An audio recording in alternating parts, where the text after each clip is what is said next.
music, poetry, drama, and all the business in between. So... Okay, welcome to the 5FACT-SHOW, where we keep it short, sweet, and factual. As you all know, this is Human Rights Month, and we decided to just look at some issues within the art space. And as most of you hopefully know, that there's been some protests happening within the arts environment. You saw what's happening on the news and on Facebook. At the National Arts Council,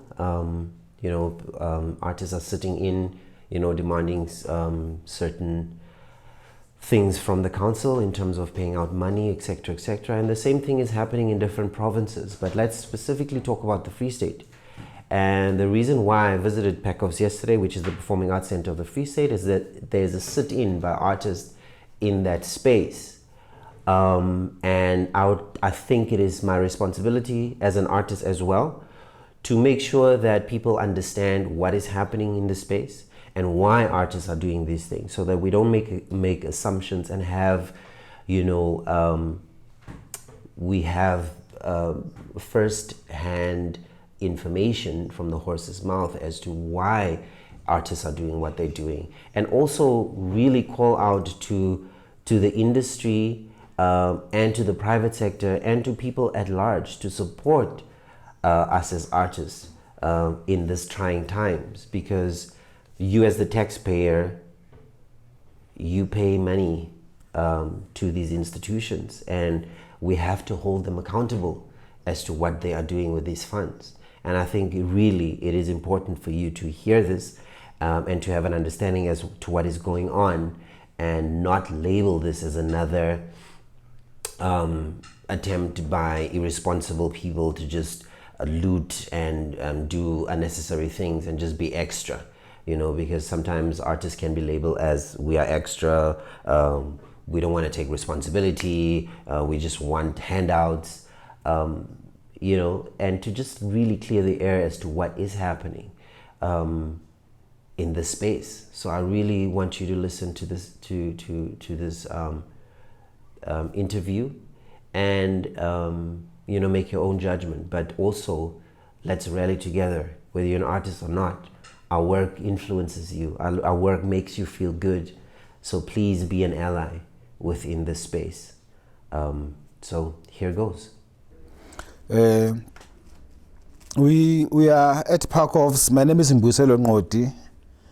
I'm the PC of Culture and Creative Industries Federation of South Africa in the Free State. Our interest that brings us here to PACOFS to occupy this space, they say it's a sit-in, then we decided to say we are colonizing it so that we can save it. There is a report that is happening here at PACOFS that in 2008, it's an internal audit report. It is called the Moral Report. The Moral Report was commissioned by Council of PACOFS after there were allegations of wrongdoings on the part of the AD and many others that are in this institution. It includes the supply chain, but our interest mainly was on the issue of the IP of an artist and the beneficiation of a council member, or favoritism of a council member and disadvantaging an artist. So in 2018, according to the report, remember we didn't author the report, it is what it is there. According to the report, the council said, and then they decided that there needs to be bumps on chairs. PACOFS was not winning on that side, so they wanted an event that is going to make sure that it puts bumps on chairs. And the artistic director then prompted the idea of saying, let's have a festival that will bring people here. And then there was a lady that worked here as a producer, Nikki Hassett. She then had interactions with Black Roots, and then Black Roots came with a concept and a line-up, and they she gave the line up to the artistic director. He approved very excitedly and started with the paperwork. The contracts were signed and everything, up until there was an artistic committee meeting that was sitting in Johannesburg. It is then where the council members were now privy of what is going to happen in the next quarter, which is the last quarter of the year, which is like that is going to take us to Easter's. So the council member is a musician. She sings gospel, so she got interested into the lineup, and then when she got in Bloem, she called an informal meeting with the deputy chair of the board. At the time, it was Ntate Abia Diteko, and then they called in Miss Hassett. Miss Hassett was asked by Miss Nogabe, apparently, according to the report, why am I not in the lineup? And then she pointed issues of conflict of interest. She pointed either perceived or real. And then the board member, which is like the deputy chair, pointed out that there's no policy really at Perkovs that says the board member cannot participate in the artistic program, but they must also declare such stuff in advance, but they must not be given favoritism. For them to be able to be, they must compete like anyone else, but there was a need for that policy. So Ms. Nogabe didn't like the ending of the meeting so much. She then jumped saying, no, you're not the decision maker. She was referring to Ms. Hassett, that you are not a decision maker. I'm going to call the artistic director. He will put me in. Later on that day, a call comes in from Ms. Hassett, from the artistic director to Mrs. Hassett, to say, include Toko Nogabe in the lineup. And then she tries to question, where am I going to get the budget for that? She points out to the issues of conflict of interest and everything, but the artistic director wanted to hear none of that. And then she later sent an email that says, look at the submission and the contract and everything as it was done. Tell me then which local artist must I remove? And then he didn't care whether they removed whichever, as long as they added Toko into the artistic program. And it ended up being the issue of insubordination and stuff. And then Mr. Bassett withdrew from the project, and then AD took it over, removed Black Roots from the picture, negotiated directly with the artist that Black Roots already negotiated. At the time, budget was 150. That was given to Black Roots, who was even asked to reduce the budget to 120. So now, when they take it over from him, they renegotiate the artist, they include Ms. Toko, and then the budget balloons to 200. So when the budget balloons to 200, they removed a choir. It's a gospel festival. They removed a choir, which means in a choir, it's about 60 people benefiting. They removed a choir, they removed an MC, and I think one artist, about 3 people were removed. You can maybe verify when you are looking at the report, because I can't go into the details of the report by head, but I'm trying to allude to the story, what happened. So after they removed that, they add Toko and they negotiate the artist by themselves, and then now there is 200. The show goes on and it fails. It brings in about 17,000 rands, but that is beside the point. What is the point of why we are here is, it happens now. After it happened, there was an issue whereby the producer wrote the complaint of how she was treated by the AD to her union. Her union took the complaint to the council. The council investigated. That is when Mora comes in. So Mora comes in to investigate this. And Mora comes with the details, even telephone records of when the calls were made and everything, taken date by date up until where it gets to the recommendations that says there must be disciplinary action taken against Mr. Klaba. for altering minutes. By the way, when he was to justify his actions in between all these happenings, he altered minutes, and as if there was an artistic committee that allowed him to remove artists from the line-up and add Toko. So when Mora investigated, found that no, there was no one that is in the committee who attended that meeting. And then when they spoke to the PA is like, no, I did type the minutes, but I was not in the meeting. That meeting never happened. He dictated the minutes to me. So that is like the kind of forgery that happened. He also admits it in the report. That is something that they normally do, write minutes after the effect, just for the AG's sake, so that they can be able to have a paper trail. So for that, he must get disciplinary action. There must be disciplinary action again for him altering the artistic program, which is that of the festival, after he has agreed to. You understand? And also the third recommendation, it says there must be a policy on how they should be doing things in terms of artistic. They can't just be spending people's money without a policy that is clear in place. So our issue is that these reports, as you would know, this institution spends little money on artistic and spends lots of money on litigation, on salaries and other unnecessary things than they spend on the artistic program. So we are saying if they use this money could have benefited artists. So what they need to do is just implement the recommendation of a report that he, Mr. Kaba at the time, signed for because he was acting CEO. So he thought that maybe it will not come back to bite him, but when it came back, it was a pit bull that was biting him. So now he's distancing himself from that report. It's like that report is a fake report. People lied to those investigators. So therefore, he doesn't take the report serious. But he must be careful, because he goes on to say those things are not findings, are recommendations. Recommendations, like when I recommend that you buy a blue t-shirt, you don't have to buy a blue t-shirt. It's a recommendation. That is the same mistake that Msholozi did where with the public protectors thing on the Nkandla, when he said they are just recommendations. And then he got a rude awakening when he had to pay from his pocket what about those security measures. So these recommendations of a forensic investigation, they're not just recommendations.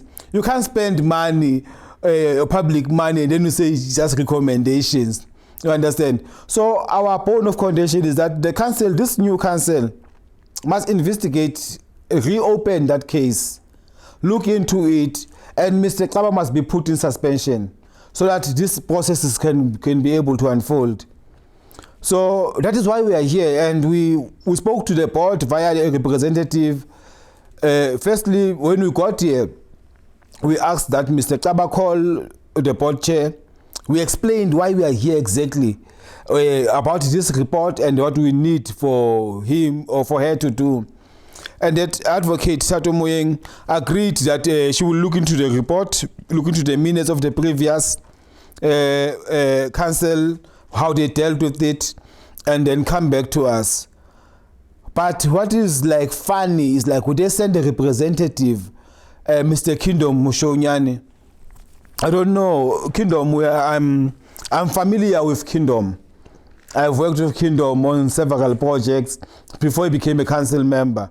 So he came to meet me and my delegation on Sunday the 14th, after they've had a board meeting on Friday the 12th.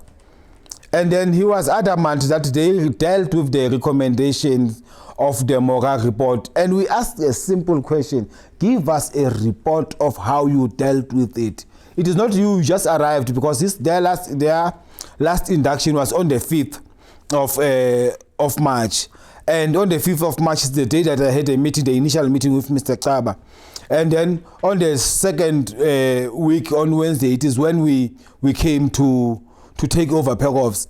So now, a week before we finished the induction, we took over Perovs, they were finishing their induction. So it doesn't have a clear picture of what happened to that. But here is in good way that I can bank on it, that recommendation was dealt with. But how? He cannot say, because that report is a report of council. And then we then told them that we're going to press for the getting information from them. There's a bill that allows us to get the information for public documents so that we can get hold of them. So basically, those documents, they cannot give them to us because from what we hear, he got a verbal warning for wasting public funds. So, and it was dealt with, this thing, on the 15th of December as they go out. And this thing, it is from 2008. Why leave it for 2 years when you're about to go out and think, hey, my friend is going to be in a mess if I leave this report unattended to, and then I forgive him, and then I vacate office?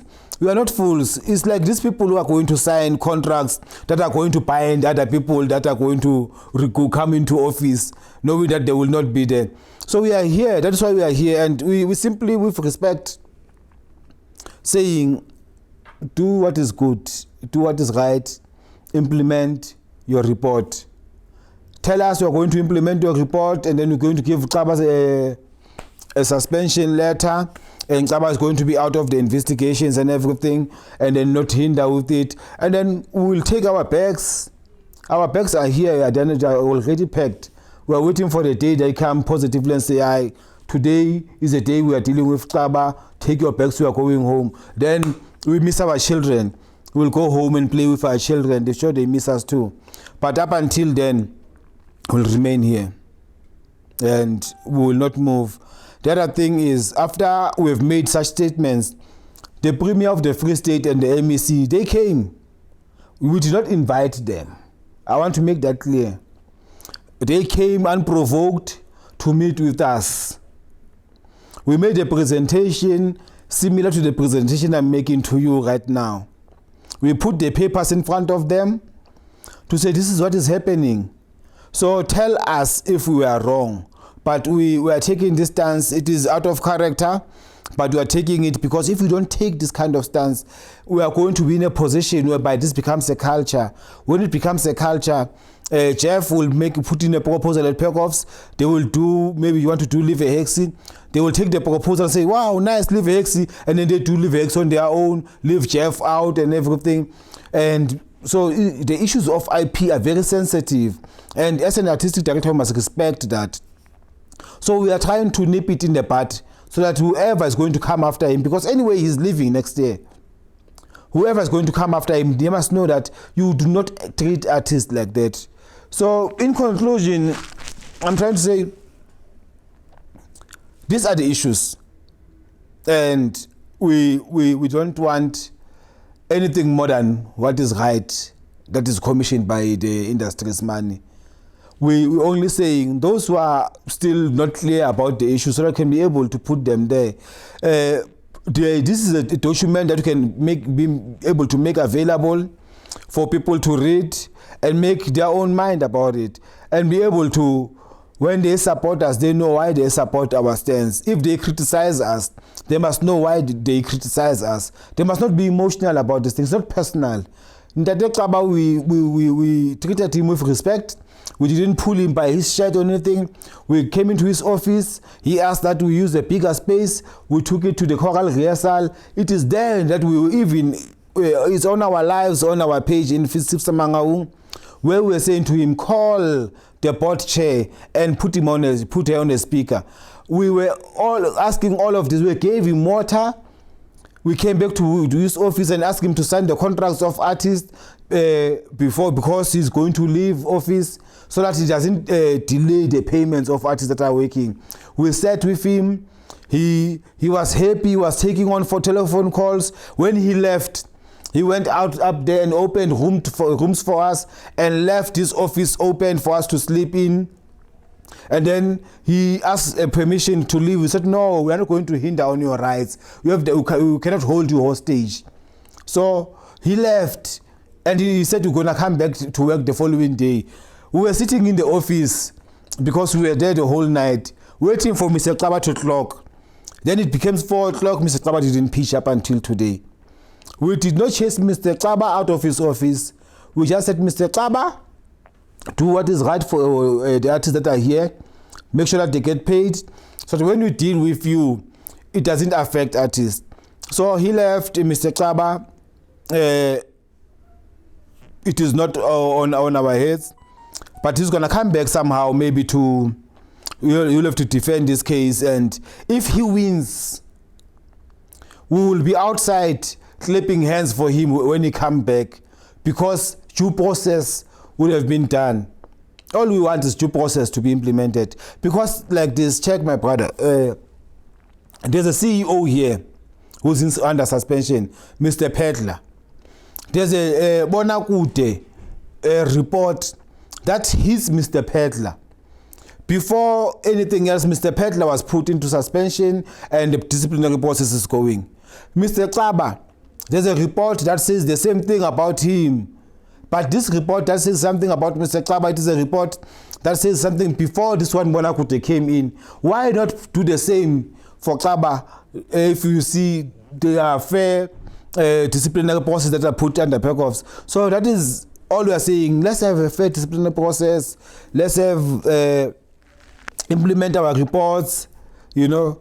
And even that Bonakute report, it hits the CFO also, but they decided to punish this one and leave the CFO. So we will get to that matter. It is not yet its time. Right now, we do not confuse issues. We are talking about the moral report that implicates Xaba and Toko. When we are done with that, we're going to turn our eyes and say, oh, Tate Sanyan is the CFO. Can you please explain to us, the board, explain to why is this one still here when this one is? And if you are caught, my brother, stealing bread, and then you are holding this loaf of bread on the other side, and I'm holding it on the other side, and then we are caught, and then I'm arrested, and then you are let loose. Why are you let loose when your hand is also in the cookie jar? So, but we are not there yet. We are just here on the moral report. I hope people will understand why we are here and why we are doing what we are doing.